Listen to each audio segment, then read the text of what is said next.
नाही सलोनीला द्या माईक का की तुम्ही. तू काय करतेस? I know. एवढी आई जर कूल असते धिंगाणा घातला असता मी की आई तू घरी जा, मी आता कोणाला घेऊन येते. हा तेच. बॉयफ्रेंड वगैरे कधी राहिलाय सलोनी तुझा? हा होता आहे. कधी होता? 22 मध्ये, म्हणजे 2022 मध्ये. अच्छा अच्छा. आणि मग काय झालं, का ब्रेकअप झाला तुझा? त्याचं लग्न झालं. तो आईशी बोलला, काकी बोलल्या तुला चांगली मिळेल हिला सोडून दे. त्याचं लग्न पण झालं. तू किती वर्षाची आहेस? 27. अच्छा. तू त्याने खूप लवकर लग्न केलं की तू मोठा होता? नाही, सेम एज होता. अच्छा. मग त्याचं लग्न म्हणजे त्याने अरेंज मॅरेज केलं? हा, त्यांनी अरेंज मॅरेज केलं. आणि मग तुमचं ब्रेकअप का झालं? त्याच्यामुळेच नाही, झालं. एक मिनिट, आधीच झालं असेल ना ब्रेकअप? नाही, त्यांनी म्हणजे झालं लग्न तर ब्रेकअप झाला. काय नाव होतं त्याचं? मुनावर.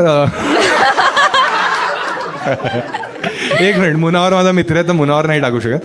तर मी सेम टाईपचा जोक मारतो, तुम्हाला पुन्हा हसायचंय. ठीक आहे? चांगली ऍक्टिंग हवी आहे. ठीक आहे? काय नाव होतं त्याचं? अरमान मलिक.